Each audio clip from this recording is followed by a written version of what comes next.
Okay, now we're going to continue with 4.2, example 10. This example is going to be a little bit different just because in the previous examples and everything we've looked at, we've started with a being 0.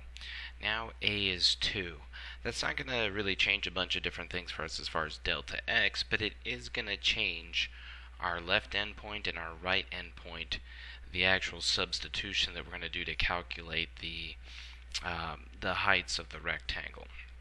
So we're going to do that. We have this function here, f of x equals 9 minus x.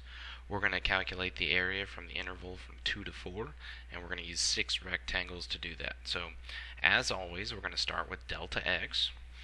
Delta x is just b minus a over n, so you're going to do 4 minus 2 divided by 6, which is 2/6, and then we're going to reduce that down to 1/3. Alright, this is the part that gets a little tricky, but I know you guys can handle this. So if we take a look, remember the lowercase mi, that's the left endpoints. Alright, where does it start now? We've been doing 0 before, but now we're starting at 2. So the mi is going to be 2 plus I minus 1 times 2 over 6. That's really just our delta x. Okay? So if we keep working to the right, we get 2 times I minus 1 times a third. And then you don't need to distribute that third right now. I just like to kind of put it in front. I do have a small error in that middle piece there. It should say 2 plus, not 2 times. So it should say 2 plus I minus 1 times a third. Okay? And then if we go down to the right endpoints are always much easier. We're going to use them when we do Riemann sums a little later on. But once again, it starts at 2. It does not start at 0, so that's why it's 2 plus I delta x, and delta x is 1/3. So it's going to be 2 plus I over 3.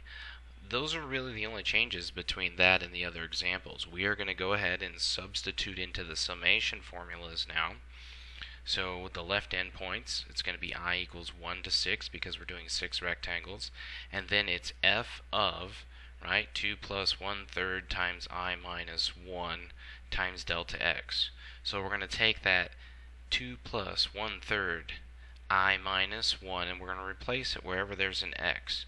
So if we look back at the original equation, it's just 9 minus x. So over here in the sum, it's going to be 9 minus 2 plus 1/3 I minus 1. Alright, and don't forget that multiply by that 1/3, that delta x, the width of our triangles. Okay? Let your calculator be a good tool for you on this one. Go ahead and substitute all that stuff into your calculator. Remember, it's under the math button. You go down to number 10, and that should be summation. Fill it in. Use x instead of I, and you should be good. Make sure that you get 12.33 because that is the correct answer. The right endpoint's a little bit easier here.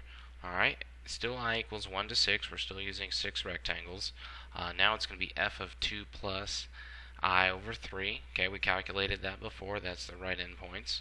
Times delta x. And once again, you're going to take that 2 plus I over 3 and you're going to substitute it in for the x in the original equation. So it's going to be 9 minus x. So instead of 9 minus x, it's going to be 9 minus 2 plus I over 3. Okay, that's the height of our rectangle times 1/3. Make sure you put that one in the calculator too and check it. 11.66 is the correct answer. Now, pictorially, here's what's going on.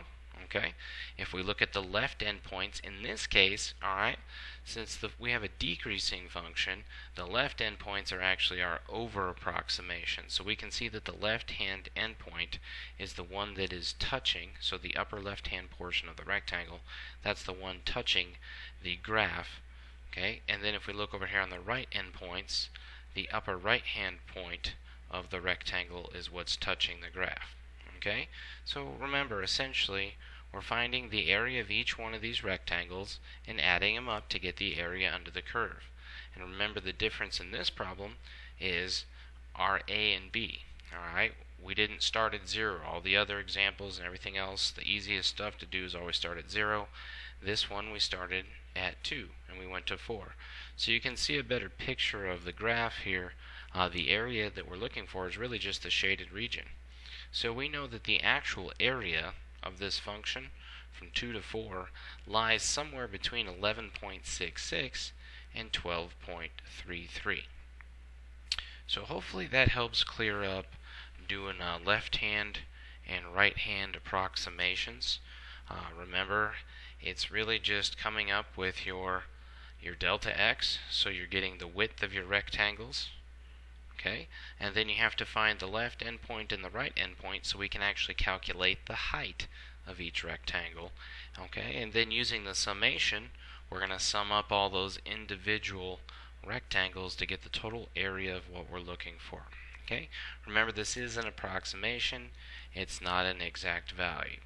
So next we're going to step into learning how to use limits and things like that to approximate the area under a curve.